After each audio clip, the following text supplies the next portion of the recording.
میرے نبی پاک نے فرمایا تو رب کے بارے میں جیسا گمان کرے گا اللہ بھی تیرے لیے ویسا ہی بن جائے گا. اللہ ویسا بن کے تجھے نوازے گا. اگر تیرا یہ ذہن بن جائے نا کہ جو اللہ مجھے دے گا وہ مجھے ہی دے گا تو اللہ تبارک و تعالیٰ سب سے بڑھ کر تجھے ہی عطا فرمائے گا. لیکن امید رب کری اور امید رحمت کی، اس کے کرم کی، اس کی عطا کی. ہاں ایک پہلو ضرور سوچ کے رکھنا چاہیے اس موضوع پر. ساری دنیا نکما کہہ دے تو بیٹا ماں باپ کے نزدیک نکما نہیں ہوتا. باپ بیچارہ ایک غلطی بچہ کرتا ہے تو وہ جاتا ہے، دوسری کرتا ہے تو جاتا ہے، تیسری جگہ بھی اس کے حصے کی معافی مانگنے جاتا ہے، بڑا کچھ کرتا ہے. پھر ایک وقت آ ہی جاتا ہے کہ جب باپ مجبور ہو کے اخبار پہ اشتہار دیتا ہے کہ میں نے اسے آگ کر دیا ہے، اب میں اس کے سیاہ سفید کا مالک. کیا خیال ہے آپ کا؟ پہلی غلطی پہ ابا جی ایسے کر دیتے ہیں جی، دوسری پہ کرتے ہوں گے. کب کرتے ہیں؟ جب بولے جب حد ہو جاتی ہے. اور ایک دو اشتہار نہیں ہوتے. آپ سویرے اخبار کھولیں، اخبار کے اندر کے صفحات کا مطالعہ کریں تو شاید درجنوں اشتہار ہوتے ہیں آنکھ نامے کے.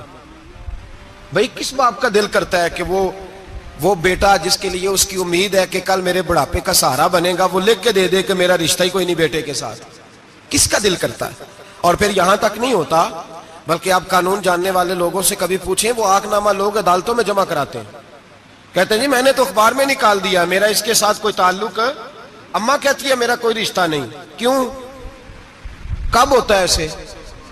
جب بچہ حد کر دے. جب بچہ ایک دو تین چار غلطیوں پہ ایسا، اللہ بھی بندے کو سزا دیتا ہے، لیکن کب؟ جب بندہ باز ہی نہ آئے بندہ توبہ کرے ہی نہ، رجوع ہی نہ کرے، سوچے نہ کہ مجھے اللہ کی بارگاہ میں جانا چاہیے.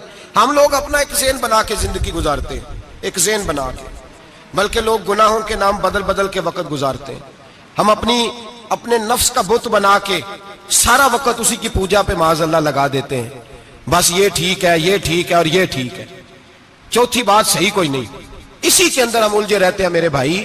رحمت الہی کا غلط تصور اپناتے ہیں. او میرے بھائی، کسی بندے کی مجبوری تو معاف ہوتی ہے، لیکن اگر کوئی جان بوجھ کے زیادتی کرے تو وہ معاف، اس کی معافی. جس بچے کو پتا ہو نا استاد کو کہ اس کے واقعی گھر میں فوتگی ہو گئی تھی، استاد اسے سزا نہیں دیتا. جس کا پتا ہو کہ واقعی یہ بیمار تھا تو استاد اسے کلاس میں کھڑا نہیں کرتا. جس کا پتا ہو کہ یہ زیادتی کر رہا ہے، جان بوجھ کے کر رہا ہے، استاد اسے ڈنڈوں سے مارتا ہے اور زیادہ مارتا ہے، کہتا ہے تو نالائق ہے، تو جان بوجھ کے کرتا ہے. میرے بھائی اللہ کی رحمت ہے، ہر ایک پہ برستی ہے، لیکن ایک بندہ کھڑا ہی ہو جائے رب کے مقابلے میں، وہ نہ نماز پڑھے، نہ مسجد آئے، نہ کوئی کام کرے، نہ وہ دین کی طرف توجہ کرے، نہ وہ کبھی اللہ سے استغفار کرے، نہ وہ کبھی جائز کام کی طرف توجہ کرے، ساری زندگی حرام کٹھا کرے، ناجائز کرے، تو اب تو نے حد کر دی. تیرے پاس غضب آیا نہیں بلکہ تو نے غضب کو آواز دی ہے. تو نے اللہ کے غضب کو، بولیے اللہ کے غضب کو، غضب ہونا اور ہوتا ہے اور غضب کو آواز دینا، بولیے غضب کو آواز دینا، ان میں فرق ہے میرے بھائی، یاد رکھیں. ہم آواز دیتے ہیں غضب کو، غضب ہوتا نہیں. دیکھیں نبی کریم صلی اللہ علیہ وسلم، اور یہ حدیث آپ نے یاد رکھنی ہے، یہ یاد رکھنی ہے. نبی پاک صلی اللہ علیہ وسلم نے نا بہت کم لوگوں کو بیوقوف کہا ہے. ہمارے زمانے میں تو عام لفظ ہے نا بیوقوف کہنا. اللہ کے رسول صلی اللہ علیہ وسلم نے بہت کم لوگوں کو بیوقوف کہا. مسند امام احمد بن حنبل کی حدیث ہے، نبی کریم علیہ الصلوۃ والسلام نے فرمایا وہ احمق ہے، وہ بیوقوف ہے. نبی پاک فرما رہے ہیں. اور میں نے کہا کم لوگوں کو حضور بیوقوف کہتے تھے. نبی کریم علیہ الصلوۃ والسلام نے فرمایا وہ بندہ بیوقوف ہے جو سارا دن اللہ کی نافرمانی کرتا ہے اور پھر بھی رب کی رحمت کی امید کرتا ہے، تو بیوقوف ہے. صبح سے شام تک لگا ہوا ہے، میں نے نہیں اللہ ماننی، میں نے نہیں تیری ماننی، معاذ اللہ میں نے نہیں ماننی. شام ہوتی ہے تو کہتا ہے اللہ بڑا مہربان ہے، بخش دے گا. تو بیوقوف ہے، تو بیوقوف ہے. تو بتا نا کیا مجبوری تھی نماز نہ پڑھنے کی؟ کس نے تجھے گن پوائنٹ پہ کہا تھا حرام کھانے کو؟ اور فلاں آدمی کی تو نے غیبت کی تو تیرا اس میں کیا فائدہ تھا؟ یہ جو تو نے صرف 10 بندوں کو ہنسانے کے لیے جھوٹا لطیفہ سنایا، اس میں تیرا کیا نفع تھا؟ تو صبح سے شام تک نافرمانی کرتا ہے، شام کو کہتا ہے اللہ کریم ہے معاف کر دے گا، اللہ مہربان ہے معاف کر دے گا. استاد مہربان ہوتا ہے کہ نہیں؟ فیل کیوں کرتا ہے امتحان میں؟ بولے استاد باپ ہوتا ہے نا، اس کا دل کرتا ہے شاگرد فیل ہو جائے، تو کیوں کرتا ہے؟ لیکن شاگرد نے زیادتی کی، اس نے پڑھا نہیں. اس نے، میں نے کہا باپ آنکھ نامہ لکھواتا ہے، مجبور ہو کے لکھواتا ہے نا. او بھائی یاد، بڑی پیاری مثال ملا رومی لکھتے ہیں، کہتے ہیں میرے گاؤں کی ایک بی بی تھی، اس بی بی نے ایک بچڑا پالا ہوا تھا۔ دیہاتوں میں نا بوڑھی مائیں بچڑے کو پیڑا دیتی تھی اور نام بھی رکھ لیتی تھی، کسی نے مٹھو نام رکھا ہوتا تھا، کسی نے کوئی نام۔ کہتے ہیں ماں نے بچڑا رکھا ہوا تھا، اماں اس کو آواز دیتی تو بچڑا دوڑا آتا، اماں اس کو پیڑا کھلاتی، بچڑا بڑا پیارا تھا، جوان ہو گیا۔ اماں اس لیے بچڑا پال رہی تھی کہ جب بچڑا بڑا ہو جائے گا تو ہل کے اندر بچے اسے لگائیں گے، کھیتی میں ہل چلائیں گے۔ بچڑا بڑا ہو گیا، اماں کے بیٹے کہنے لگے اماں لا، تو نے بڑا کھلا پلا لیا، اس سے کوئی کام لیتے۔ ہل کے آگے لگایا تو کہنے لگا میں نے تو نہیں چلنا۔ اماں کے پاس آئے، کہنے لگے یہ نہیں چلتا۔ اماں کہنے لگی چلو ٹائم دو تھوڑا، سمجھ جائے گا۔ پھر موقع دیا، پھر آئے، کہا اماں اب تو ہم نے اس کے ناک میں نکیل بھی ڈال دی ہے لیکن اب بھی یہ ہل میں چلنے کو تیار ہے۔ مولا رومی رحمت اللہ علیہ فرماتے ہیں پھر کہا اماں سے، اماں کہنے لگی چلو تھوڑا ٹائم اور دے دو، سیانا ہو جائے گا۔ تھوڑا ٹائم اور دیا، ڈنڈے بھی مارے لیکن وہ سیانا ہونے کو تیار ہے۔ اب اماں کے پاس آئے تو اماں مجبور ہو گئی، دل نہیں کرتا تھا، کہنے لگی جاؤ پھر کسائی کے ہاتھ بیچ ڈالو۔ وہ گیا کسائی کے پاس، اسے کاٹا گیا، اس کی کھال اتاری گئی، اس کے چھوٹے چھوٹے پیس کر کے کھا گئے لوگ۔ وہ مار ہو رہی تھی، لوگوں نے اماں سے کہا تجھے تو بڑا پیارا تھا، تو نے کٹوا کو دیا۔ تو اماں کہنے لگی پیارا تو بڑا تھا پر مانتا نہیں تھا، پیارا بڑا تھا، کاش بات مانتا، مقصد پورا کرتا تو کبھی بھی کاٹا۔ بھائی رب کریم نہیں چاہتا بندہ دوزخ میں جلے، اللہ کی رحمت نہیں چاہتی جہنم میں جلے، پر بندہ مانتا ہی نہیں، یہ تیار ہی نہیں ہوتا، یہ سویا ہوا ہے سویرے، یہ وہ گپے لگا رہا ہے عصر کے وقت چوراہے پہ کھڑا ہے، نماز پڑھنے نہیں آیا۔ اس نے ساری زندگی میں درجنوں لطیفے سیکھ لیے، ہزاروں کہانیاں سیکھ گیا، قرآن پاک پڑھنا نہیں سیکھا۔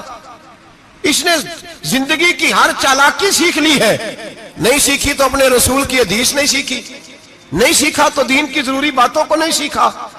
اب رب کی رحمت تو نہیں چاہتی کہ بندہ جہنم میں جائے، وہ تو مہربان ہے، لیکن رب کریم کا قانون کا تقاضا یہ ہے کہ جو احکام پورے نہیں کرے گا اسے پھر دوزخ میں ڈالا جائے گا۔ تو ہمارے بزرگ فرمایا کرتے تھے اصل بات یہ ہے کہ اللہ نہیں مسلمان کو دوزخ میں ڈالنا چاہتا، مسلمان اپنی مرضی سے چھلانگے لگا رہے ہیں، یہ خود چھلانگے لگاتا ہے، یہ باز نہیں آتا۔ آپ یقین کریں بڑی ذمہ داری کے ساتھ، بڑے خلوص کے ساتھ اور بڑی دیانتداری سے تجربے کی بات عرض کرتا ہوں، ہمارے بہت سارے گناہ ایسے ہیں جن گناہوں کا ہماری دنیا داری کو بھی کوئی فائدہ نہیں، کوئی فائدہ نہیں ہماری دنیا کو بھی اس غلطی کا۔ میری باتوں کی سمجھ آ رہی ہے آپ دوست؟ کچھ گناہ ایسے ہیں، ایک تو ہوتا ہے کہ دنیا کا کوئی فائدہ ہو، اس گناہ میں ہماری دنیا کا بھی کوئی فائدہ۔ جو آدمی جھوٹے لطیفے سناتا ہے، جھوٹ بولتا ہے، جھوٹ کوئی فائدہ نہیں اسے، لوگ 10 منٹ ہنستے ہیں اور باہر جا کہتے ہیں یار یہ تو کوئی غیر سنجیدہ آدمی ہے، وہ عقل ہی نہیں، کیا فائدہ کمایا اس نے، کیا نفع لیا اس نے۔ جو آدمی بڑھ بڑھ کے باتیں کرتا ہے، 2 4 5 10 آدمیوں کی غیبت کر جاتا ہے، لوگ کہتے ہیں یار بڑا چغل خور ہے، کیا کمایا اس نے زندگی میں، کچھ حاصل کر لیا اس نے۔ ہمارے بہت سارے گناہ میرے بھائی وہ ہیں جن کا ہماری دنیا کو بھی کوئی فائدہ نہیں، تو کیوں نہ ہم ان گناہوں کو چھوڑ دیں تاکہ ہمارے دین کو تو فائدہ ہو جائے، دین کو تو فائدہ ہو جائے۔ صرف زبان کے ذائقے ہیں، کچھ دیر کے لیے ہماری طبیعت کے تقاضے ہیں، 10 منٹ کی مسکراہٹ ہے جس کے لیے ہم اللہ تبارک و تعالیٰ کا قانون توڑتے پھر جا رہا ہوں۔ میرے حبیب کریم علیہ السلام نے مسلمان کو کہا ہے کہ تیرا رب تو چاہتا ہے کہ بس تو آ جا، وہ تجھ پہ رحمت نازل کر دے گا۔ آنا تو شرط ہے کہ نہیں؟ آنا تو شرط ہے کہ نہیں؟ اچھا چلیں یہ بتائیں، جو آدمی 1 سے لے کر 31 تاریخ تک ڈیوٹی کرے اس کو تنخواہ لینے جانا پڑتا ہے کہ تنخواہ گھر آ جاتی ہے؟ بول کے بتائیں۔ پھر بھی جانا پڑتا ہے، وہ کہ میں نے ڈیوٹی پوری کی ہے، پھر بھی جانا پڑتا ہے۔ ڈیوٹی پوری کرنے کے باوجود تجھے تنخواہ لینے، اور ہو سکتا ہے کہ یہ بھی کہا جائے ابھی آئی نہیں کل آنا، ہو سکتا ہے یہ بھی کہا جائے پرسوں آنا، یہ بھی ممکن نہیں کہ فوراً او خدا کے بندے تو آتا ہی نہیں خدا کی رحمت لینے، تو اس کے گھر کی طرف رجوع ہی نہیں کرتا، تو توجہ ہی نہیں کرتا، تو کہتا اللہ مہربان ہے۔ بھائی مہربان تو ہے، تو رحمت لینے آیا ہے، تو نے کو بہانہ بنایا اس کی رحمت کا؟ اللہ کی رحمت قیمت نہیں مانگتی، بہانہ مانگتی ہے، پر بتا نا تیرا کو بہانہ ہے کہ نہیں؟ میرے نبی کریم سید عالم صلی اللہ تعالی علیہ وسلم نے فرمایا رب قیمت کا سوال اور نہیں مانگتا، یقین کریں نہیں مانگ، بندے قیمت مانگتے ہیں۔ آپ 100 دفعہ مسکرا کے بات کریں، ایک دفعہ نہ کریں تو کہتے ہیں مولوی صاحب امیر ہو گئے، اب تو صحیح سلام بھی نہیں لیتے۔ ایک دفعہ ہو سکتا ہے بیچارہ پیٹ میں درد ہو رہی ہو سکتا ہے گھر کی کوئی بہت بڑی ٹینشن ہو سکتا ہے کوئی مجبوری ہو، بندے ہمہ وقت قیمت مانگتے ہیں، ہمہ وقت آپ تندرست ہیں، ہر وقت آپ قیمت ادا کرتے ہیں تو لوگ راضی ہیں۔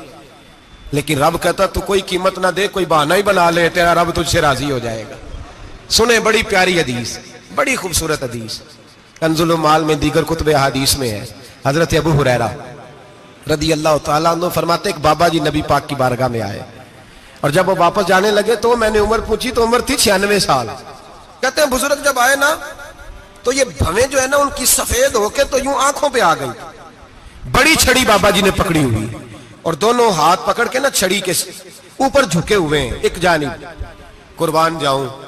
کہتے ہیں جب وہ بزرگ مسجد میں داخل ہوئے تو میرے رسول نے کھڑے ہو کے استقبال فرمایا، کھڑے ہو، اور نبی کریم صلی اللہ علیہ وسلم نے آگے بڑھ کے بابا جی کو بازو سے پکڑا اور بٹھایا، حضور بیٹھ گئے۔ کہا بزرگوں کیسے آئے ہو؟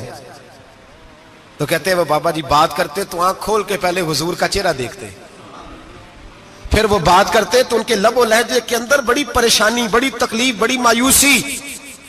عرض کرنے لگے یا رسول اللہ، حضور زندگی ساری گناہوں میں بیت گئی ہے، حضور غلطیاں ہی غلطیاں، یاد ماضی عذاب ہے، یا رب چھین لے مجھ سے حافظہ میرا۔ اے اللہ کے رسول بڑی لمبی فہرست ہے، پاپ ہی پاپ ہے، کالے سیاہ دفتر ہے۔ یا رسول اللہ صلی اللہ علیہ وسلم جب پلٹ کے دیکھتا ہوں حضور مجھے نیکی دکھائی نہیں دیتی۔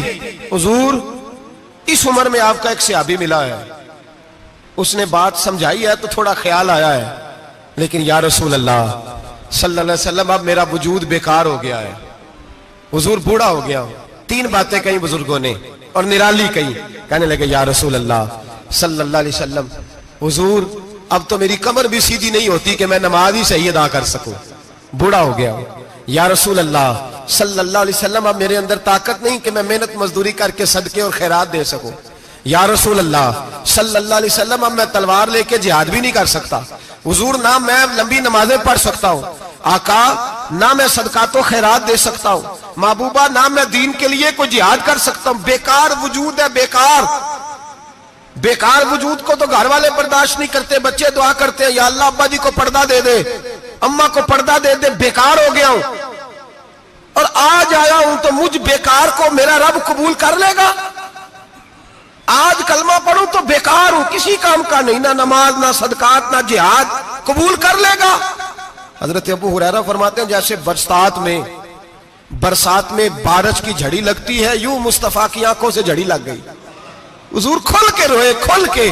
اور میرے حبیب پاک نے فرمایا بزرگوں بڑے مجاہد ہیں، دین کے لیے جہاد کرنے والے بڑے ہیں، رب کریم کو آپ کی تلوار کی اتنی حاجت نہیں، اور فرمایا اس کے خزانے کوئی خالی تو نہیں کہ آپ ہی گویا صدقہ دیں گے تو بھرے جائیں گے، اور فرمایا پھر رب کریم کی شان میں اضافہ نہیں کرتی عبادتیں، وہ تو بندے کو نفع دیتی ہیں۔ میں بزرگوں نہ آپ جہاد کریں نہ آپ صدقات دیں، لا لمبی نمازیں پڑھیں، آپ صدق دل سے آ جائیں، اللہ کے رسول کا وعدہ ہے رب آپ کو بغیر حساب کتاب جنت عطا فرما دے گا۔ آنا تو شرط ہے کہ نہیں؟ آئیں تو صحیح، نہ پہنچے تو صحیح، آ جائیں، اس کو نہیں عادت صدقات و خیرات کی، جہاد کی، تبلیغ، آئے تو صحیح نا۔ ان العبد اذا اعترف ثم تاب تاب اللہ علیہ، میرے حبیب نے فرمایا بندہ جب رو کے کہتا ہے نا یا اللہ غلطی ہو گئی معاف کر دے، فرمایا میرا مالک اسے فوراً ہی معاف فرما دیتا ہے۔ تو آ تو صحیح، تو آتا ہی نہیں، تو آ ہی نہیں رہا، تو گھر میں بیٹھا ہوا ہے، تو سویا ہوا ہے، تو دکانداری کر رہا ہے، تو پیسے گن رہا ہے، تو آیا ہی نہیں، آ تو صحیح۔ بلکہ میرے نبی پاک فرماتے ہیں جب اللہ پاک کا بھاگا ہوا غلام آتا ہے پھر تو اللہ زیادہ راضی ہوتا ہے، پھر تو اللہ زیادہ راضی ہوتا ہے، زیادہ راضی ہوتا ہے، تو آ تو صحیح، پہنچ تو صحیح۔ بلکہ صوفیات اور بات کرتے ہیں، وہ کہتے ہیں تو کبھی بھول کے بھی رب رب کرے تو اللہ تو اسے بھی قبول کر لیتا ہے، بھول کے۔ ملا رومی کہتے ہیں بنی اسرائیل کا بندہ ہے، صنم پتھر کو کہتے ہیں، بت کو کہتے ہیں، بت کے سامنے کھڑا ہے اور ساری رات کہتا ہے یا صنم یا صنم یا صنم، اے پتھر اے بت، ساری رات پکارتا رہا۔ رات گہری ہو گئی، نیند کا غلبہ، تھک گیا، سونے کے قریب آیا تو غلطی سے منہ سے نکل گیا یا صمد، یا صنم کی جگہ نکل گیا۔ رب کریم نے فرمایا جبریل دوڑ کے جا، جو مانگتا ہے اسے دے دے۔ حضرت جبریل عرض کرتے ہیں مولا بھول کے تیرا نام لے رہا ہے، بھول کے لے رہا ہے تو رب کریم نے فرمایا چل نام تو میرا ہی لے رہا ہے نا، میرا لے رہا ہے نا یا اللہ. وہ اللہ کریم نے فرمایا جھوٹے کے سامنے ساری رات کا کھڑا ہے، ساری رات کا پکار رہا ہے، اسے کچھ نہیں ملا تو سچے کا نام لیا ہے. اگر میں بھی کچھ نہ دوں اور بت میں اور مجھ میں فرق کیا رہ جائے گا؟ جا جو مانگتا ہے جھولی بھر کے دے، نام تو لیا ہے نا. او بھائی تو بہانا تو بنانا، آ تو صحیح نا، تو یہاں آ جا، پہنچ جا، آ جا، بس بیٹھ جا، اس کی بارگاہ ناز میں حاضر تو ہو نا. تجھے فرصت ہی نہیں. تو یاروں کے لیے ٹائم نکالتا ہے، بازاروں کے لیے ٹائم نکالتا ہے، گلیوں کے لیے ٹائم نکالتا ہے، چوکوں چوراہوں کے لیے ٹائم نکالتا ہے، ہفتے میں ایک دن ہوٹلنگ کے لیے بھی جاتا ہے، لیکن کبھی چھپ کے 2 نفلوں کی تجھے توفیق نہیں ہوتی. اور میں کئی دفعہ کہہ چکا ہوں جس بندے کو بغیر عبادت کے رزق زیادہ ملنے لگ جائے اس پر آزمائش ہوتی ہے رب کریم کی. اللہ فرماتا ہے اس کو پیسے دو، اسے آنے نہ دینا، اس کو چل پیسے دوڑ جا. لوگ سمجھتے ہیں میں بڑا ذہین ہوں، عقل مند ہوں، دیکھو میں اپنی ہوشیاری سے چلاکی سے آگے نکل گیا. تو آزمائش ہے، یہ تو آزمائش ہے رب کریم کی طرف سے، یہ تو اس کی خفیہ تدبیر ہے. میرے بھائی اس کی بارگاہ ناز تک جو آ گیا، آنا تو ہماری ذمہ داری ہے کہ نہیں؟ پھر اس کی رحمت آگے بڑھ کے استقبال کر لیتی ہے، پھر اللہ کا فضل اس کو تھام لیتا ہے اس بندے کو. اور خدا کی رحمت کتنی زیادہ ہے. میرے حبیب کریم سید عالم صلی اللہ علیہ وسلم نے فرمایا اللہ نے اپنی رحمت کے 100 حصے کیے. حضور فرماتے ہیں ایک حصہ اللہ نے دنیا میں نازل کیا ہے. کتنا؟ ایک حصہ. فرمایا یہ جو ماں بیٹے سے پیار کرتی ہے، باپ بیٹے کے لیے مزدوری کرتا ہے، یہ جو بہن بھائی کے لیے روتی ہے، یہ جو بیوی شوہر کے لیے دعا مانگتی ہے، یہ جو بچے ماں باپ سے پیار کرتے ہیں، فرمایا یہ اس ایک رحمت کا نتیجہ ہے، ایک رحمت کا نتیجہ. تو صحابہ کہنے لگے یا رسول اللہ وہ 99 کدھر ہیں؟ نبی پاک نے فرمایا رب کریم نے سنبھالی ہوئی ہے، قیامت کے دن تمہیں عطا فرمائے گا. ابھی تو ایک نازل کی ہے.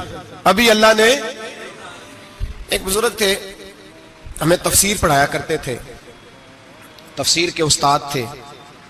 میں نے ان سے ایک دن کہا، میں نے کہا حضرت صاحب کچھ باتوں میں نا میں اڑ جاتا ہوں، میں اپنے آپ کو اتنا لائق نہیں سمجھتا، تو کہیں کہیں نا ذہن الجھ جاتا ہے، تو کبھی الجھ جاتا ہوں. ایک سوال کئی دنوں کا ہے، اصول تفسیر کا مسئلہ ہے، تو ذرا کچھ چیزیں ایسی ہوتی ہیں بزرگ کہتے ہیں جو کتابوں سے نہیں ملتی، صرف سینوں سے ملتی ہیں. کورس تو فقط لفظ ہی سکھاتے ہیں، یہ آدمی ہے جو آدمی بناتے ہیں. میں نے کہا صاحب یہ سمجھ نہیں آئی کہ یہاں بھی صاحب وہاں بھی صاحب. کہنے لگے جی کس طرح؟ میں نے کہا جی یہاں قبر میں بھی سوالوں کے جواب اور پھر قیامت میں بھی. مجھے کہنے لگے جاؤ امام راضی کی تفسیر اٹھا کے لاؤ. میں تفسیر ان کے سامنے لا کے رکھی تو کہنے لگے یہ سیدنا یوسف علیہ السلام کا واقعہ ذرا دیکھو تفسیر یوسف میں، اس میں ایک عجیب بات لکھی ہے. حضرت یوسف علیہ السلام کے زمانے میں قحط ہو گیا، تو جناب یوسف علیہ السلام نے، کیونکہ آپ اللہ کے نبی سے پہلے سے جان گئے قحط ہوگا، تو حضرت یوسف نے گندم پہلے سٹاک کر لی تھی بہت زیادہ. باقی علاقوں میں جب قحط پڑا نا، اب سب لوگوں نے مصر کی طرف رجحان کیا گندم لینے کے لیے. تو حضرت یوسف علیہ السلام نے نا شہر کے دروازے پر بندے کھڑے کر دیے. فرمایا جو بندہ آئے نا اس سے 2 سوال پوچھنا. جو آئیں گے لوگ گندم خریدنے، جو آئے 2 سوال پوچھنا. ایک پوچھنا کہاں سے آیا ہے، اور ایک پوچھنا لے کے کیا آیا ہے. ایک پوچھنا، سمجھ آ رہی ہے بات، اور دوسرا پوچھنا کہ لے کے سونا لے کے آیا ہے، چاندی گندم خریدنی ہے تو کیا چیز لے کے آیا ہے، کہ نگد پیسے لایا ہے، یہ پوچھ لینا. جو آئے 2 باتیں پوچھنا. ایک پوچھنا کہاں سے آیا ہے اور دوسرا پوچھنا کیا. ایک روایت میں 3 سوال بھی ہیں، لیکن فرمایا پوچھنا 2 سوال ضرور. انتظار تھا نا بھائیوں کا کنان سے آنے والوں کا. فرمانے لگے سب سے 2 سوال پوچھنا. جب کنان والے آئے نا ان سے صرف اتنا پوچھ لینا کہ وہ کہاں سے آئے ہیں. اگر پوچھے نا کنان سے آئے ہیں تو پھر یہ نہ پوچھنا کیا لے کے آئے ہیں، پھر میں جیب میں خود ٹٹول لوں گا وہ کیا لے کے آئے. باقیوں سے 2 سوال. جب میرے بھائی آئے نا، بھائی بھائیاں دے ویری ہوندے تے بھائی بھائیاں دیاں باواں. جب میرے بھائی آئے تو ان سے یہ نہیں پوچھنا کہ وہ کیا، بس یہ پوچھنا کہ کہاں سے. اتنی بات پوچھنا، باقی میں پوچھ لوں گا. آپ فرمانے لگے رب بھی فرشتوں سے کہتا ہے تم قبر میں نا میرے بندوں سے زیادہ سوال نہ کرنا، بس یہ پوچھ لینا مجھے مانتے ہیں، میرے نبی کو مانتے ہیں. قبر میں تم اتنے سوال پوچھ لینا، باقی لے کے کیا ہے وہ میں خود ہی پوچھ لوں گا. فرشتوں کے سامنے رب کریم اپنے بندے کو بے آبرو کرنا. بس تو یہ بتا دے اللہ رسول کو مانتا ہے کہ نہیں. باقی جو تیرا حساب کتاب ہے نا، اللہ فرماتے ہیں میں قیامت میں کر لوں گا، میں پوچھ لوں گا اس کا کیا علاج کرنا ہے. بس تم اتنا بتا دو مجھے مانتے ہو، میرے رسول کو، میرے بھائی، میرے نبی کریم. علیہ السلام فرماتے ہیں جو بندہ توبہ کرنے والا تھا، اللہ کی بارگاہ میں آنے والا تھا، بار بار توبہ کرتا تھا، احساس رہتا تھا، اسے احساس تھا، آیا کرتا تھا، پھر بھی غلطیاں ہو گئی، قیامت کے دن رب کریم اپنے فضل کی چادر اس پہ ڈالے گا، فضل کی چادر ڈالے گا، اور رب کریم اس سے پوچھے گا یہ گناہ کیا تھا؟ اور نبی پاک فرماتے ہیں اس نے بڑے بھی گناہ کیے، اللہ چھوٹے چھوٹے گناہوں کے بارے میں پوچھے گا، یہ غلطی کی تھی، یہ گناہ، بندہ ڈر رہا ہے، وہ کہہ رہا ہے پتہ نہیں سزا کیا ملے گی، چونکہ دنیا میں بھی ڈرتا رہا، یہاں بھی ڈر رہا ہے، شرط یہ ہے کہ احساس والا ہو، آتا رہو، پھر بھی غلطیاں ہو گئی، خیال کرتا تھا، محنت کرتا تھا، نیک ہونے کی جدوجہد کرتا تھا، کوتاہیاں رہ گئی، یہ گناہ کیا تھا یا اللہ بھول گیا تھا، یہ گناہ کیا اللہ مجھ سے غلطی ہو گئی، یہاں بھی کیا تھا یا اللہ غلطی ہو گئی، نبی پاک صلی اللہ علیہ وسلم فرماتے ہیں چھوٹے چھوٹے گناہ اللہ دکھا رہا ہے اور اس سے کہہ رہا ہے یہ کیا تھا مانتا جا رہا ہے، رب کریم فرماتا ہے پتہ ہے میں تیرے ساتھ کیا کرنے والا ہوں، ٹانگیں کانپ گئی، یا اللہ پتہ نہیں، فرمایا میں تجھے ان گناہوں کے بدلے نیکیاں دینے لگا ہوں، ان گناہوں کے بدلے نیکیاں، نبی پاک فرماتا ہے فٹافٹ ہی بول پڑا، کہنے لگا یا اللہ میں نے تو بڑے بڑے گناہ بھی کیے، اگر تو نے گناہوں کے بدلے نیکیاں دینی ہیں تو میرے تو بڑے بڑے پاپ بھی ہیں، وہ دوسرے کدھر ہیں؟ تو میرے حبیب کریم علیہ الصلوۃ والسلام فرماتے ہیں رب مسکرائے گا جو رب کی شان کے لائق ہے، اللہ فرمائے گا تیرے دل میں احساس تھا، تو آیا کرتا تھا، تو توبہ کرتا تھا، تو میری بارگاہ ناز میں آتا تھا، پتہ تیرے اوپر چادر کیوں ڈالی ہے؟ یا اللہ نہیں، فرمایا میں تجھے اپنی رحمت کی چادر میں چھپا کے جنت میں داخل کرنا چاہتا ہوں، میرے بھائی تو آ تو صحیح، تو پہنچ تو صحیح، خدا را یہ جو جتنی دنیا داری ہے نا، یہ تو آپ ہر وقت کریں گے تو راضی ہوں گے لوگ، ہر وقت، اور یہ جو ہم نے پلاننگ کی ہوئی ہے نا کہ میں فلانا کام کر کے سیانا ہو جاؤں گا، تو اتنی مہلت نہیں دی اللہ پاک نے، وہ کہتا فوراً آ، اپنی منصوبہ بندی بدلیں، رحمت الہی کی جانب توجہ کریں، اپنا ذہن رب کریم کے بارے میں کرم والا بنائے، اور یہ ارادہ کریں کہ میں اس کی بارگاہ میں آؤں گا تو وہ مجھے عطا کرے گا، اپنے بازو پہ بھروسہ نہ کرے، اپنی عقل پہ بھروسہ نہ کرے، بھروسہ جب بھی کرے خدا کی رحمت پہ کرے، اس کے فضل پہ کرے، اس کے کرم پہ کرے، اور ذہن بنائے کہ اللہ معاف کرنے والا ہے۔ ہمارے ذمہ یہ ہے کہ ہم اپنے گناہوں کا احساس پیدا کریں، ہماری ذمہ داری یہ ہے کہ ہم توبہ سچی اور کھری کریں، ہماری ڈیوٹی یہ ہے کہ ہم اللہ کی بارگاہ میں صحیح معنوں میں حاضری دیں۔ ہم توبہ بھی جھوٹی کرتے ہیں، بلکہ اگر میں کہوں کہ مذاق کرتے ہیں۔ شب برات آنے والی ہے نا، کس دن ہے؟ جمعرات کو شب برات آئے گی۔ کچھ لوگ تو خیر ویسے ڈٹ جاتے ہیں، کہتے ہیں ہم نہیں مانتے، وہ پکے لگے ہوئے ہیں، وہ کہتے ہیں نہیں عبادت نہیں کرنی چاہیے۔ میں نے کہا یار بس کرو، چھوڑ دو، اب اللہ کی عبادت کرنے کے لیے بھی تم سے سند لینی پڑے گی کہ مولوی صاحب اجازت دے، نفل پڑھ لیں، اجازت لینی پڑے گی۔ اور بندے بڑے سمجھدار ہیں، وہ کوئی سیاسی بندہ دوسری پارٹی کا آ جائے تو اسے مطمئن کر لیتے ہیں، کچھ بسرا دوسری جماعت کا مسئلہ پوچھ لے، کہتے ہیں مولوی صاحب پوچھ کے دساں گا۔ یہ موٹی سی بات ہے، شب رات کو کیا ہوتا ہے؟ عبادت۔ کیا ہوتا ہے؟ بول کے بتائے، یہی ہوتا ہے نا، تو اس کے لیے سرٹیفکیٹ کی ضرورت ہے جی؟ والذین یبیتون لربہم سجدا وقیاما، اللہ فرماتے ہیں میرے بندے ساری رات گزار دیتے ہیں یا قیام کرتے ہوئے یا سجدہ کرتے ہوئے، اس کے لیے سرٹیفکیٹ کی ضرورت ہے؟ بڑی جلدی مسئلہ پوچھنے آ جاتے ہیں لوگ۔ ہاں، ایک وہ ہے جو مانتے ہی نہیں سرے سے، ایک وہ ہے جو بڑا عجیب مانتے ہیں، وہ کہتے ہیں شب رات ہے، چھوٹا گوشت ہی نہیں مل رہا دکان سے۔ بھئی شب رات گوشت کھانے کا دن ہے، حلوہ کھانے کا دن ہے شب برات، موج کرنے کا دہاڑا آ گیا شب برات۔ شب رات آئی ہے، پہلے کلو گوشت آتا تھا، اب 2 کلو لے لو، یہ کون سا طریقہ ہے شب برات منانے کا؟ اور پھر شب برات منائی جائے گی، معراج شریف سے پٹاخے چل رہے ہیں روز شام کو، چلتے ہیں نا؟ نہیں، میں کہ اور مینوں غلطی لگ دی، تسی بولے نہیں نا، چلتے ہیں پٹاخے؟ کون بیچتا ہے پٹاخے؟ ہندو، سکھ، یہودی؟ چلاتا کون ہے؟ کس نے کہا ہے چلانے کو؟ اس میں کوئی کسی فرقے کا بھی اختلاف نہیں ہوتا۔ ڈرنا چاہیے اللہ پاک سے۔ اللہ جہنم کی آگ ٹھنڈی کرتا ہے، ہم جلاتے ہیں شب رات کو، رب فرماتے ہیں ٹھنڈی ہوگی ہم جلا رہے ہیں۔ بچے پٹاخوں کے پیسے پڑوسی سے لے کے آتے ہیں کہ ہم سے لیتے ہیں؟ ہم منع کیوں نہیں کرتے؟ جوتے نہ پالش کرنے پہ تو تھپڑ لگتے ہیں، تو پٹاخے والے بچے کو نہیں پوچھا جا سکتا؟ باپ کی ذمہ داری ہے، اور محدثین نے مسئلہ لکھا ہے اگر بچہ نابالغ کوئی غلطی کرتا ہے تو اس کا باپ ذمہ دار ہے، جواب دے اس کی جگہ پہ۔ ان کو سمجھائیں، شب برات آئے گی، پھر توبہ ہوگی، ہر مسجد سے رونے کی آواز آئے گی، زور زور سے لوگ روئیں گے، تڑپیں گے، اجتماعات ہوں گے، بڑے بڑے اجتماعات ہوں گے، توبہ کریں گے لوگ، کریں گے نا انشاءاللہ تعالیٰ، آئیں گے نا لوگ مسجدوں میں، پھر سویرے جھوٹ بند ہو جائے گا نا، اگلی صبح ملاوٹ ختم، کم تولنا ختم. یہ کیسی توبہ ہے؟ وہ دکاندار جو شبرات والے دن غلط سوجی فروخت کر رہا ہے, ملاوٹ والی چینی بیچ رہا ہے, تاکہ دوائیوں میں دھوکہ دیتے ہیں لوگ, دوائیوں میں دھوکہ دیتے ہیں. ایک ڈاکٹر خود مجھے کہنے لگے, وہ میرے دوست ہیں, ہلکا پھلکا کورس کیا ہوا ہے, کہتے میرے دوست ہیں کئی سارے لوگ, تو ایک ایسا ہی ہمارے شعبے کا آدمی تھا, تو اپنے ابا جی کو وہ ڈرپ لگانے لگا, تو ابا جی کہنے لگے پتر منو اصلی لا دیں تیری مہربانی, منو اصلی لا دیں تیری مہربانی, لوکھا علی نہ لا دیں. یہ حال ہو گیا ہے. دوا, مجھے بتائیں وہ قوم اخلاقی طور پہ کتنی گر چکی ہے جو دوائیوں میں زہر بیچتی ہے, دوائیوں میں. اور میں انشاءاللہ کسی موقع پر تفصیل سے اس پر گفتگو کروں گا, بڑی تفصیل سے. میں نے بہت سی معلومات اکٹھی کی ہیں کہ کتنا ظلم کرتے ہیں یہ لوگ, لکھنے والے بھی, لانے والے بھی, بیچنے والے بھی, کتنے بڑے مجرم ہیں. صحت کے ساتھ کھیلتے ہیں, صحت بارہ لام دام برسرے. مطلب جس آدمی نے دھوکے کا مال لا کے رکھا ہے شبرات والے دن کے رات توبہ بھی کرنی ہے اور سویرے یہ بیچنا بھی ہے, وہ توبہ کرنے آیا ہے. جس نے دھوکے کا مال لا کے رکھا ہے کہ سویرے بیچنا ہے اور رات توبہ بھی کرنی ہے, وہ توبہ کر رہا ہے کہ مذاق کر رہا ہے؟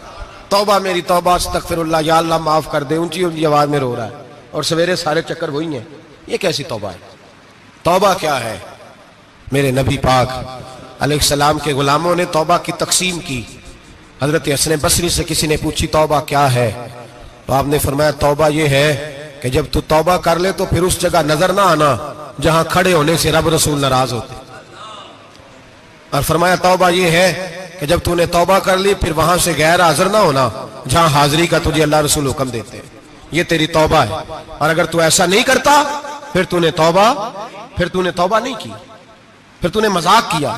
میرے بھائی, رحمت الہی آواز دیتی ہے کی طرف رجوع کریں, دوڑے اور رحمت کی امید رکھ کے آئیں. یہ سمجھ لیں کہ اللہ پاک, میں ایک بات اکثر کرتا ہوں, نبوت کا دروازہ بند ہوا ہے. داتا گنج بخش علی اجویری نے کہیں نہیں لکھا تھا کہ میرے بعد علی بن عثمان اجویری دوسرا نہیں آ سکتا. حضرت مجدد صاحب کہیں نہیں لکھ کے گئے کہ دوسرا مجدد الفسانی پیدا نہیں ہوگا. حضرت بہاءالحق نقشبند بخاری نے کہیں نہیں کہا کہ میرے جیسا ولی نہیں ہو سکے. بزرگوں نے کبھی نہیں کہا. تو جدوجہد تو کر. اقبال کہتے ہیں آج بھی ہو اگر ابراہیم کا ایمان پیدا, آگ کر سکتی ہے انداز گلستان پیدا. تو پروگرام تو بنا, آگے کی طرف تو سفر کر. میرے نبی کریم سید عالم صلی اللہ علیہ وسلم نے فرمایا تیرے آ جانے سے تیرا رب راضی ہو جاتا ہے. جب تو آتا ہے تو تیرا اللہ راضی ہو جاتا ہے. یہ جو ہماری مشکلات ہوتی ہے نا, جن میں عمل جو ہوتے ہیں, وہ جو ہمیں جادو ہو جاتا ہے, تویز کر دیتے ہیں ہمارے قریبی رشتہ دار, وہ تویز نہیں ہوتے, وہ ہمارے اعمال کی سزا ہوتی ہے, ہمارے اعمال کی سزا ہوتی ہے. ہم وہ ڈھونڈتے پھرتے ہیں کہ بابا مل جائے پھونک مارے صحیح کر دیں, حالانکہ وہ ہمارے اعمال کی سزا ہے. ہمیں اپنی تربیت کرنی چاہیے ہمیں. اور ویسے بھی دم دروز تویز دھاگا میں اکثر کہا کرتا ہوں, میں کہتا ہوں میں نے کسی کتاب میں نہیں پڑھا کہ کوئی بندہ نبی پاک سے یمن سے دم کرانے آیا ہو کہ میں حضور سے دم کرانے جا رہا ہوں, مصر سے آیا ہو دم کرانے, شام سے دم کرانے آیا ہو. میرے نبی پاک کے پاس جو بھی آیا کرتا تھا نبی پاک کا دین سیکھنے آیا کرتا تھا. دم درود تو ایک ضمنی چیز ہے, ذلی چیز ہے, ہو گیا تو ٹھیک ہے, ورنہ اللہ پاک اگر بیماری میں راضی ہے تو نبی پاک نے خود بیماری کو سینے سے نہیں لگا کے رکھا. خود اللہ کے محبوب سید عالم صلی اللہ علیہ وسلم کا وصال بیماری کے ساتھ ہوا, تو بیماری تو مریدنی ہے میرے نبی پاک کی, وہ تو کنیز ہے حضور کے گھر کی. عام دام برسرے مطلب کھری توبہ, سچی توبہ. اور کس طرح کی توبہ؟ میرے نبی کریم علیہ الصلوۃ والسلام نے ایک دن صحابہ سے پوچھا ایک بات تو بتاؤ, بخاری مسلم کی حدیث ہے, یا رسول اللہ پوچھئے. نبی پاک صلی اللہ علیہ وسلم نے فرمایا اگر کوئی آدمی صحرا میں سفر کر رہا ہو, بہت بڑا صحرا ہو, اونٹ پر اس کا سفر ہو, اور اس نے اونٹ پر کھانے پینے کا سامان باندھا ہو, پیسے بھی رکھے ہو, پانی بھی رکھا ہو, تھک گیا سفر کرتا کرتا, درخت کی ایک ٹہنی کے ساتھ اونٹ کی نکیل باندھی اور درخت کے نیچے لیٹ گیا آرام کرنے کے لیے. اللہ کے حبیب فرماتے ہیں اچانک اس کی آنکھ لگ گئی, جب جاگا تو اس نے دیکھا کہ اونٹ تو غائب ہو گیا ہے. اب نہ کھانا ہے, نہ پانی ہے, نہ پیسے ہیں, اور صحرا بڑا لمبا ہے, پیدل سفر بھی نہیں کر سکتا. تھوڑا سا ڈھونڈا, پھر موت کا انتظار کرنے لگا, سوچنے لگا موت آئے گی, اب مر جاؤں گا. اللہ کے محبوب فرماتے ہیں تھوڑی دیر گزری, جب بالکل مایوس ہو گیا تھا تو اچانک نظر پڑی تو اونٹ اس کا سامنے کھڑا تھا. نبی پاک سے صحابہ سے پوچھتے ہیں بتاؤ, اس کی کل کائنات اجڑ گئی تھی, راس ضائع ہو گئی تھی, ہر شے لٹ گئی تھی, دوبارہ اسے مل گئی ہے, بتاؤ اسے کتنی خوشی ہوگی. صحابہ کہنے لگے یا رسول اللہ نئی زندگی مل گئی اس بندے کو, وہ ساری دنیا سے زیادہ راضی ہے. تو میرے کریم رسول صلی اللہ علیہ وسلم نے فرمایا رب کریم کا نافرمان بندہ جب اس کی بارگاہ میں آ کے توبہ کرتا ہے تو اللہ اس سے بھی زیادہ راضی ہو جاتا ہے. نافرمان جب آ کے کہتا ہے یا اللہ معاف کر دے آئندہ نہیں کرتا, میں اللہ تو راضی ہو جاتا ہے. اور حبیب پاک علیہ السلام فرماتے ہیں وہ اتنا کریم ہے, جب بندہ اپنے رب سے صلح کر لیتا ہے, توبہ کر لیتا ہے, تو اللہ زمین کو کہتا ہے تو بھول جا میرے بندے نے گناہ کیا ہی نہیں. آسمان سے کہتا ہے تو بھول جا میرے بندے نے گناہ کیا ہی نہیں. پھر رب کریم فرشتوں سے فرماتا ہے کہ مٹا دو جو تم نے لکھا تھا, میں نے اپنے بندے کے ساتھ صلح کر لی ہے. شب برات کو آئیں گے مسجد میں انشاءاللہ. کتنے بجے؟ نہیں جو سوچیا ہی نہیں ہے اس پاسے تھے. عصر کے وقت مسجد آئیں شب رات. کتنے بجے جی؟ عصر کے وقت آئیں, غسل کریں, مسجد آئیں, عصر کے بعد درود شریف پڑھیں اور مغرب سے لے کر فجر تک عبادت کریں. مغرب میں شام شروع ہو جاتی ہے. ایک رات جاگ کے دیکھیں, جاگنا پڑتا ہے. مریض ہو جائے تب بھی جاگنا پڑتا ہے, دکھ لگ جائے تب بھی وہ جگا لیتا ہے. بڑے بڑے جاگتے ہیں, بڑے بڑے جاگ لیتے ہیں, وہ جگا لیتا ہے. تندرستی بھی, صحت بھی, دولت بھی, اے سی بھی, پلنگ بھی بڑا اچھا, لیکن اگر وہ نیند نہ دینا چاہے تو بندہ ساری رات ہی تڑپ کے جاگتا ہے, تڑپ کے. اور بھوکا اتنا, روٹی کا بھوکا اتنا پریشان نہیں ہوتا جتنا نیند کا بھوکا پریشان ہوتا ہے. الجھ جاتا ہے انسان, وہ جگا لیتا ہے قبل اس کے کہ وہ خود جگائے, خود بخود جاگ جائے. مغرب سے لے کر فجر تک نماز پڑھیں, ذکر کریں, درود پاک پڑھیں, محفل میں شرکت کریں. میرے رسول کریم علیہ الصلوۃ والسلام کی پیاری زوجہ ام المومنین سیدنا عائشہ صدیقہ رضی اللہ تعالیٰ عنہ کہتی ہیں حضور رمضان کے علاوہ سب سے زیادہ روزے شعبان میں رکھتے تھے, گویا پریکٹس ہوتی تھی رمضان کی. میں نے عرض کیا یا رسول اللہ صلی اللہ علیہ وسلم اتنے روزے کیوں رکھتے ہیں, ابھی رمضان تو آگے ہے. تو نبی پاک نے فرمایا عائشہ اس مہینے میں بندے کا عمل اللہ کی بارگاہ میں جاتا ہے, میں چاہتا ہوں جب میرا عمل جائے تو میں نے روزہ رکھا ہوا ہو. کثرت سے روزہ رکھیں اور میرے بھائی بدل جائے.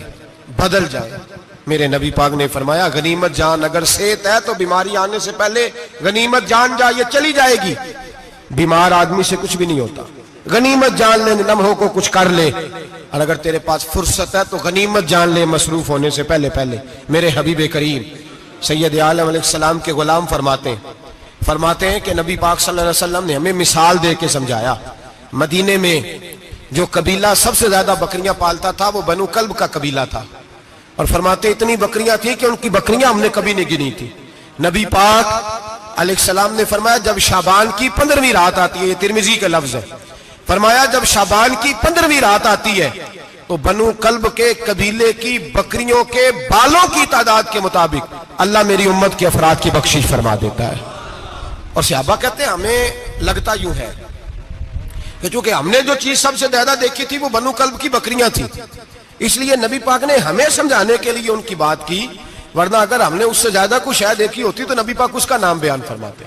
ہمیں سمجھانے کے لیے فرمایا بنو کلب کے قبیلے کی بکریوں کے بالوں کی کسی ایک بکری کے بال بھی بندہ گن سکتا, اور حضور نے فرمایا جو سب سے زیادہ بکریاں پالتے ان کی تعداد کے مطابق. حضرت عائشہ صدیقہ رضی اللہ تعالیٰ عنہ فرماتی ہیں جنت البقیع میں حضور جایا کرتے, قبرستان میں, قبرستان کے کونے میں. اللہ کے رسول کو میں نے نماز پڑھتے بھی دیکھا 15ویں رات کو, اور فرماتی ہیں حضور بقیع والوں کے لیے بخشش کی دعا بھی کرتے. قبرستان بھی جائیں شب برات کو, ان کے لیے دعا بھی کریں. اور پھر میرے بھائی شب برات کو للہیت کے ساتھ آئیں, لوٹنے کا پروگرام بنائیں, اس سے قبل کے رب کریم خود جکڑ کے لے آئے, خود بخود آئیں, اس کے کرم کی طرف توجہ کریں, اس کی رحمت کی طرف توجہ کریں. میرے رسول کریم صلی اللہ علیہ وسلم کے پاس ایک دیہاتی آئے, مولا علی شیر خدا فرماتے ہیں میں بھی حاضر تھا. کہتے کبھی کبھی سادے بندے آتے تھے پر بڑی عجیب ہی بات کر جاتے تھے. کہتے ایک دیہاتی آئے, تامت باندھی ہوئی اور سادہ رومال کندھے پہ رکھا ہوا ہے. نبی پاک کے پاس آئے اور حضور سے دل لگی کرنے لگے, حضور سے دل لگی کرنے لگے, میٹھی باتیں کہنے لگے یا رسول اللہ ایک مسئلہ پوچھنے آیا ہوں. فرمایا پوچھو. عرض کرتے ہیں حضور قیامت میں حساب کون لے گا؟ قیامت میں اب کس کو نہیں پتا کون حساب لے گا, دل لگی کی بات ہے نا, کون لے گا؟ نبی پاک نے فرمایا اللہ حساب لے گا. تو کہتے ہیں اس نے نا اور جملہ کہا تو ہم اس کی بات پہ حیران ہو گئے. کہنے لگے یا رسول اللہ واقعی اللہ حساب لے گا؟ تو کہتے ہیں نبی پاک مسکرائے, فرمانے لگے تجھے تیری مار ہوئے, میں سچی تو کہہ رہا ہوں, تو کس طرح کی بات کر رہا ہے, اللہ حساب لے گا. حضرت علی فرماتے ہیں اس نے رومال اٹھایا کندھے پہ رکھا, کہنے لگے یا رسول اللہ اگر رب حساب لے گا تو پھر اس نے معاف ہی کر دینا ہے, یہ کہہ کے وہ چلا گیا, یہ لفظ کہہ کے وہ چلا گیا. تو حضرت مولا علی کہتے ہیں میں نے حضور کا چہرہ دیکھا تو گلاب سے بھی زیادہ کھلا ہوا تھا, میں نے نبی پاک کا چہرہ دیکھا تو چاند سے بھی زیادہ روشن تھا. میں نے کہا حضور یہ کیا کہہ گیا ہے؟ نبی پاک نے فرمایا بندہ بڑا سادہ تھا, بات بڑی پیاری کر گیا ہے, بڑی پیاری کر گیا ہے. حضور نے فرمایا علی رب کریم ہے, اور کریم جب غالب ہوتا ہے تو کرم ہی فرمایا کرتا ہے, وہ کرم ہی کرتا ہے, وہ معاف ہی کرتا ہے, وہ معاف ہی کرتا ہے. اللہ معاف کرتا ہے, پر میں نے کہا کوئی معافی لینے آئے ہی نہ, تو کوئی معافی لینے. ایک اور بات بھی آخر میں سمجھانی ہے آپ کو, وہ بھی سمجھ لیں. ہم جب کسی رشتہ دار کو راضی کرنے جاتے ہیں نا, ناراض ہو, تو ہمیں پتہ چل جاتا ہے کہ یہ وقت ٹپانے آیا یا راضی ہو گیا. دو قسم کے لوگ ہوتے ہیں, کہتے ہیں چلو برادری آ گئی میں چلتا ہوں, پر کس طرح ٹائم پہ ٹائم آؤں گا, 200 دے کے گھر آ جاؤں گا. اور جو راضی ہو جاتے ہیں نا, وہ 2 دن پہلے آتے ہیں, دیگوں کا بھی خیال کرتے ہیں, ملاقات کرتے ہیں, وہ کپڑے بھی نہیں بدلتے. فرق ہوتا ہے راضی ہونے میں. بات کی سمجھ آ رہی ہے آپ؟ ہم توبہ کرنے آتے ہیں اللہ کی بارگاہ میں, کیا ہمیں پتہ نہیں چلتا کہ ہم نے توبہ کیا, رب راضی ہوا ہے کہ نہیں ہوا؟ ہمارا ایمانی رشتہ تو ہے نا اپنے رب سے, روح کا تعلق تو ہے نا, تو ہمیں اندازہ ہوتا ہے کہ اللہ راضی ہو گیا کہ نہیں. اندازہ تو ہونا چاہیے نا ہمیں. یہ بات کہنے کی نہیں, یہ بات محسوس کرنے کی ہے, اس کو محسوس کریں. ہم جب اللہ کی بارگاہ میں آئے تو پھر ہمیں اندازہ ہونا چاہیے کہ میں نے منا لیا ہے کہ نہیں منا سکا, میں اس کو راضی کر کے اٹھ رہا ہوں کہ نہیں اٹھ رہا. اگر بغیر راضی کیے اٹھے ہو تو پھر فارمیلٹی کرنے آئے تھے, پھر راضی کرنے نہیں آئے تھے.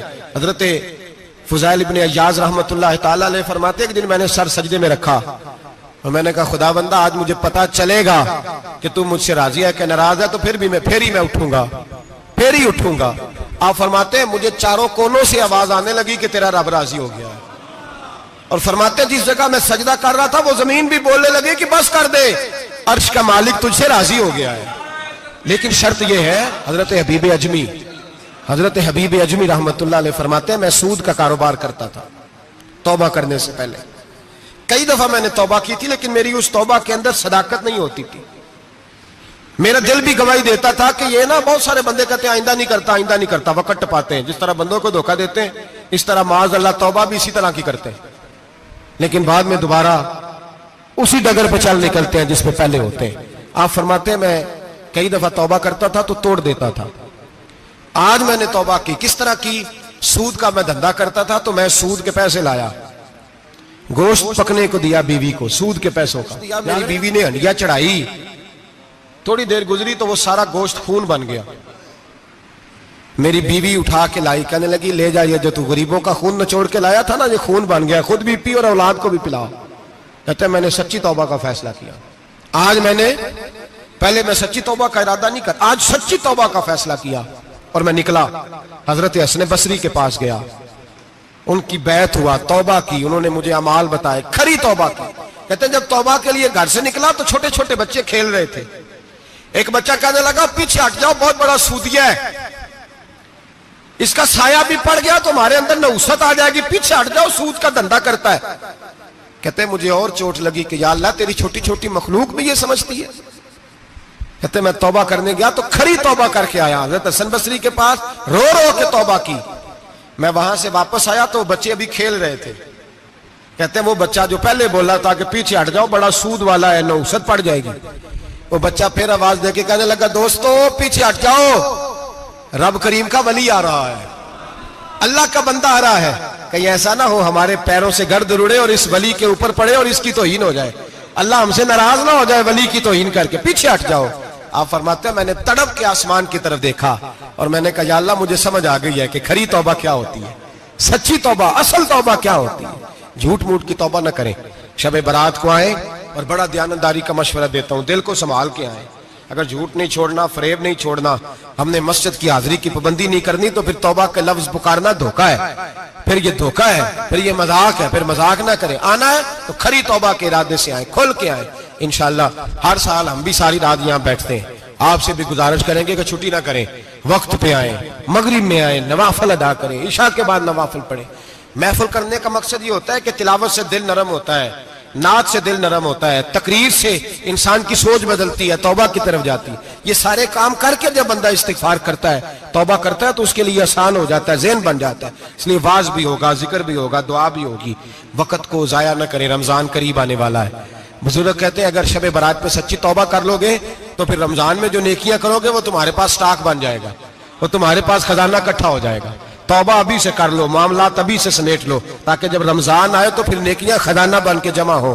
ہمیشہ مدحت خیر الانام میں گزرے، دعا ہے یہ عمر درود و سلام میں گزرے۔